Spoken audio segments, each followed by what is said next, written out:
Merci Vincent et bonjour.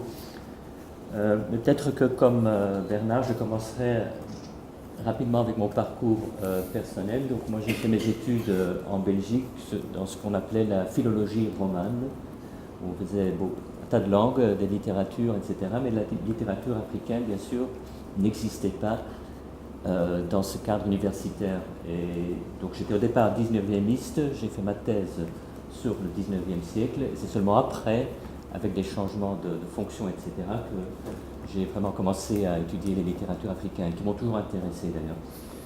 Alors, quand on regarde un peu, et bon, Bernard a vraiment déblayé le terrain, il ne me reste plus rien à dire, mais quand on regarde l'histoire des littératures africaines en français, d'expression française, qui existe depuis à peu près un siècle maintenant, souvent on fait un découpage en générations. Donc, première génération qui serait les précurseurs et la négritude. Ensuite, Bernard a parlé donc, de la génération de la lutte contre la colonisation qui a donc permis l'essor du roman réaliste, qui s'est transformé par après en désenchantement, donc la génération des Kuruma, de Hologen, etc. Et plus récemment, la migration, Bernard l'a mentionné aussi, qui a joué un rôle très important. Donc les écrivains qui sont très mobiles et le contenu des romans, parce qu'on parle surtout des romans, ça passe partout dans le monde. Et plus récemment, je crois, là on parle vraiment de l'extrême contemporain, la question qui se pose, et c'est un peu la conclusion de Bernard aussi, c'est comment un écrivain africain se situe dans le champ littéraire mondial. Alors, ça c'est un point de vue. Notre point de vue, c'est de voir cette évolution donc, comme une continuité. Et je renvoie en particulier à la notion de contre-littérature de Bernard Mouralis en 1975. Et donc pour lui, les littératures africaines, c'était le meilleur exemple de ce qu'il appelait les contre-littératures. Donc littérature comme système, comme institution, et donc c'est un peu un précurseur de Bourdieu. Littérature comme statut aussi, hein, donc certaines œuvres sont reconnues, d'autres se situent aux marges. Et donc les littératures africaines, pour lui, c'était le meilleur exemple de ces contre-littératures.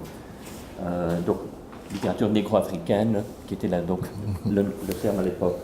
Donc Bernard Mouralis dit la protestation contre la situation coloniale, la valorisation de la culture négro-africaine, la neutralisation des différents discours européens, donc caractérise indéniablement un processus de contre-littérature.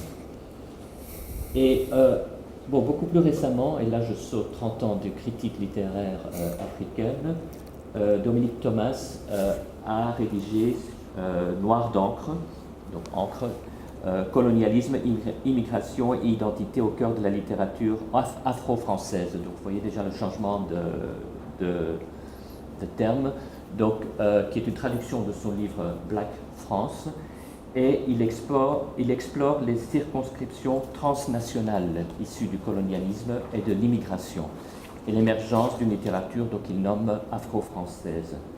Et donc transcolonial, donc il y a la notion de transcolonialisme qui a été créée par Françoise Lyonnais et qui perçoit un foisonnement d'identité dans les mouvements historiques, géographiques, etc.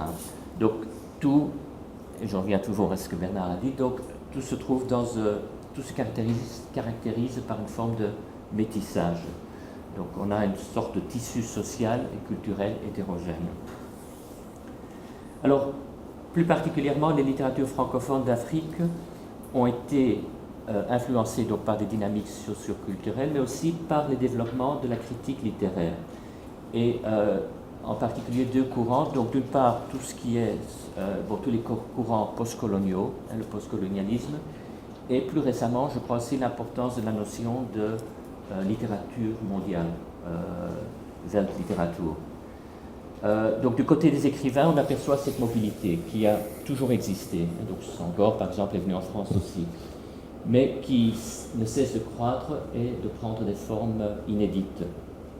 Donc ce que Jacques Chevrier a baptisé la migritude, donc ne renvoie pas simplement à ce nomadisme généralisé, mais à l'inclusion de l'errance et de la recherche de soi, qui peut être, ou la recherche d'un chez-soi qui peut être multiple dans les œuvres littéraires. Et ce que l'on remarque aussi, c'est un jeu intertextuel dans ces romans, plus seulement avec la production romanesque, bon, au départ bien sûr avec les littératures françaises, mais de plus en plus avec le canon littéraire africain et avec la littérature mondiale, et donc, mais aussi une sorte de jeu intertextuel avec la critique littéraire elle-même. Et donc les écrivains, ils sont invités à des colloques, ils sont interviewés par des chercheurs, ils offrent des séminaires, et certains des écrivains comme Nabankou ou Abéry sont professeurs à l'université, donc ils enseignent cette littérature qu'ils pratiquent en même temps. Et donc le discours critique est de plus en plus intégré dans l'œuvre même d'un tas d'écrivains. Alors c'est dans ce contexte que je propose de parler de 3 ruptures, que je mets entre guillemets, dans les littératures africaines d'expression française. Donc quand on reprend par exemple les années 50-60, le roman était d'inspiration réaliste, parlait de l'Afrique et de la génération présente, mais de plus en plus on voit donc donc on part vers d'autres espaces, donc une rupture géographique, vers d'autres époques, une rupture historique, et aussi un renouvellement du genre du roman, donc une rupture générique. Alors brièvement, je vais parler de ces 3 ruptures. Donc la rupture géographique, donc le roman africain parlait, ou au moins jusqu'aux années 50, uniquement de l'Afrique.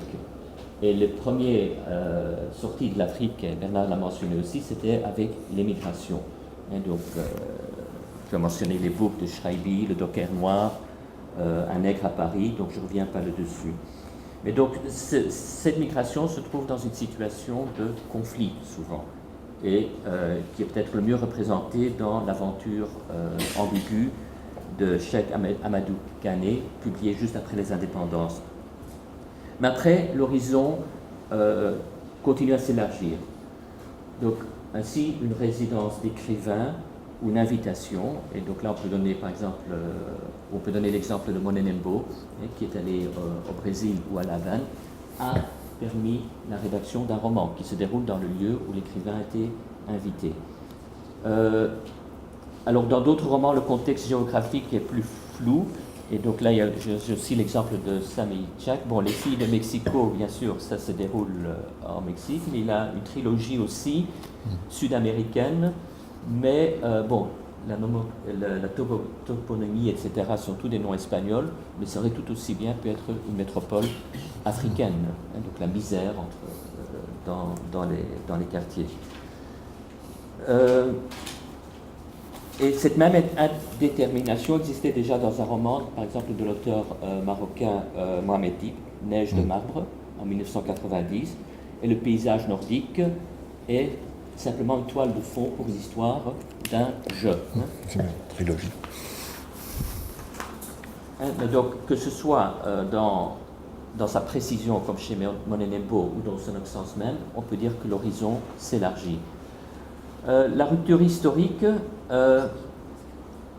donc un auteur africain des premières générations parlait de sa période, la période contemporaine, donc le moment où il écrit, donc le Hikenlung.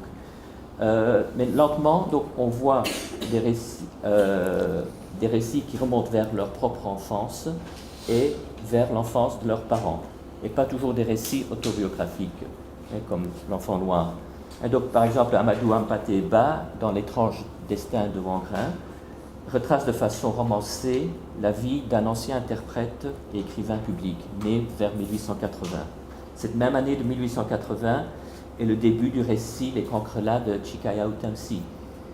Le retour peut aussi prendre comme point de départ les héros des grands royaumes et empires des périodes précoloniales, donc autour de Sundiata, etc. Et ce genre épique a été utilisé par des auteurs par la suite, pas toujours pour les mêmes raisons, mais souvent on y voit des éléments ironiques. Donc il y a le Monnaie, outrage et défi de Kuruma, il y a bien sûr Devoir de violence de Wologem, ou encore Peul de Monenembo. Et donc l'exploration de ce passé permet de mieux finalement appréhender le passé. Alors un exemple récent d'un livre que je viens de lire, de cette rupture, disons, historique, est le dernier roman d'Emmanuel Dongala, La sonate à Bridge Tower, qui suit donc les traces à Paris, à Londres, à Vienne, de George Bridgetower, qui était un musicien, violoniste prodigue, mais qui a été complètement oublié de l'histoire. Donc la sonate à Kreutzer de Beethoven aurait dû s'appeler la sonate à Bridgetower.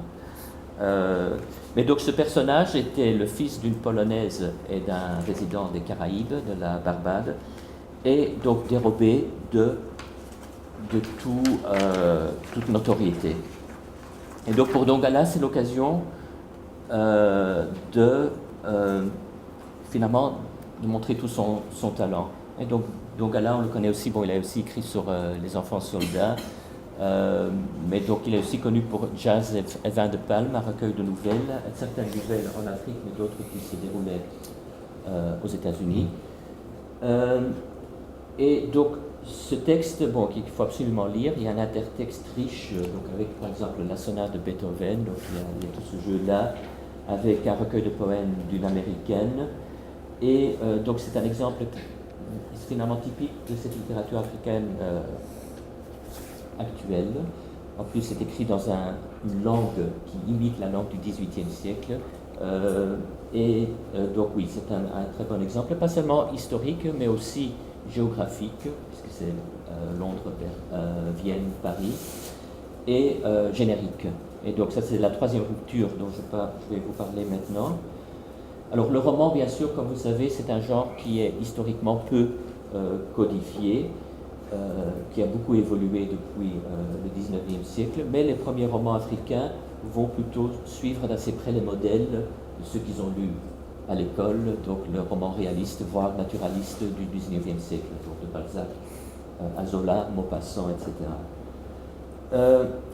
Mais bon, chaque écrivain, et bon, certains critiques vont souligner cela, est au départ un traducteur. On n'écrit pas comme on parle.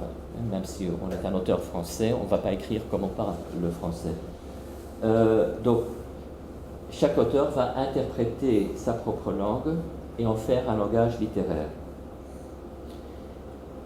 Et l'écriture est aussi une imitation d'une littérature existante, mais les traces de la voix originale est toujours présente. Alors pour l'auteur africain, ça se complique un peu parce qu'il est souvent polyglotte.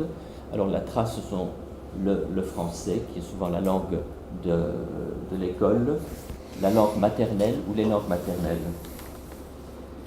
Et donc la rupture se fait ici au moment où l'auteur va assumer cette parole ancestrale et l'utiliser comme artifice littéraire.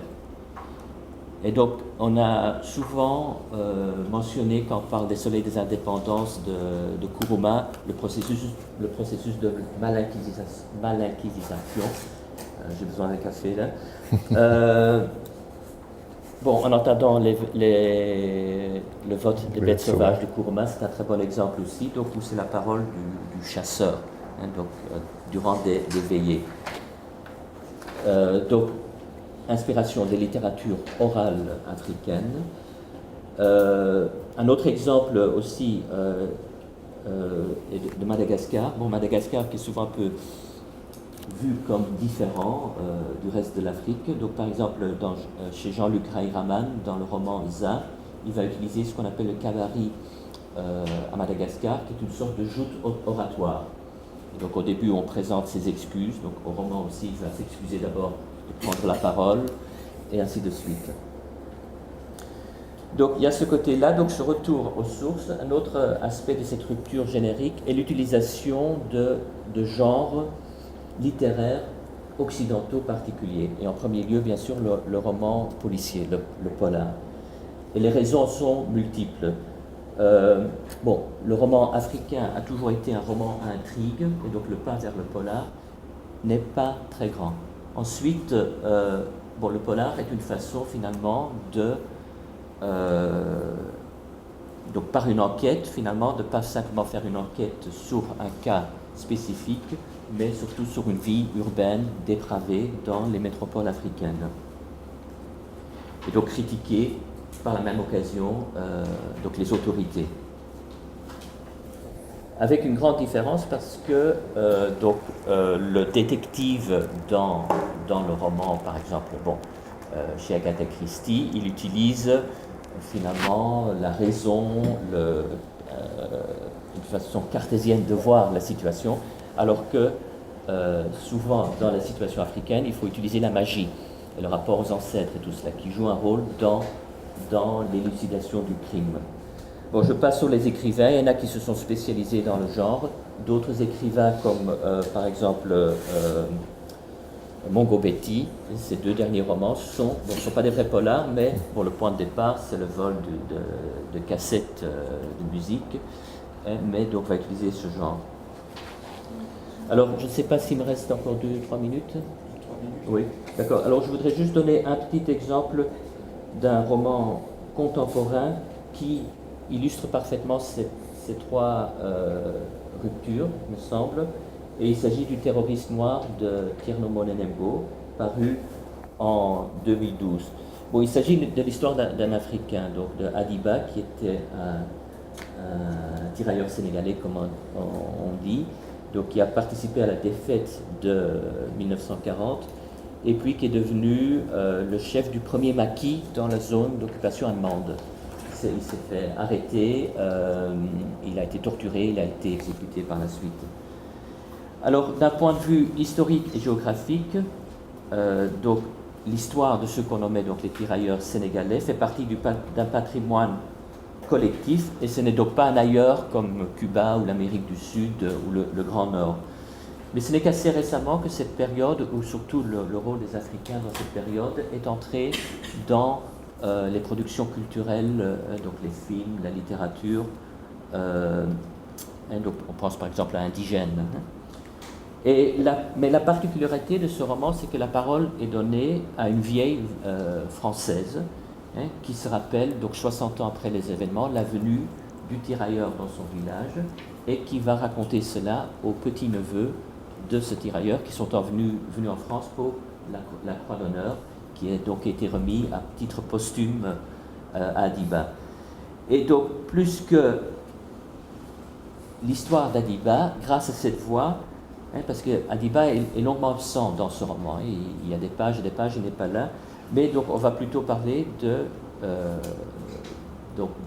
d'un village sous l'occupation, et qui est encore aggravé par une querelle ancestrale entre deux familles françaises. Donc il décrit plus la France profonde que l'Afrique, et donc Adiba ne serait qu'un déclencheur. Et donc c'est le même cas pour Bridgetower que j'ai mentionné plus tôt. Donc Bridgetower, Adiba, ce sont des personnages dont on sait très peu, et donc ce qui permet bien sûr à l'écrivain de créer un imaginaire. Et donc aussi il utilise le patois régional des Vosges qu'il a étudié, et dans un discours qui est délibérément décousu et oral. Ok, je termine avec une ou deux phrases. Donc ce parcours que je vous ai présenté va, je crois, montrer l'autonomisation de la littérature africaine et du coup son inclusion dans la littérature mondiale. Donc j'arrive à peu près aux mêmes conclusions. Donc, comme par exemple les littératures latino-américaines dans les années 50, je crois que les littératures africaines en ce moment vraiment s'intègrent dans la littérature mondiale. Et donc les ruptures seraient plutôt une série d'adhésions, donc à la langue originelle de chaque écrivain et à la littérature mondiale. Je vous remercie.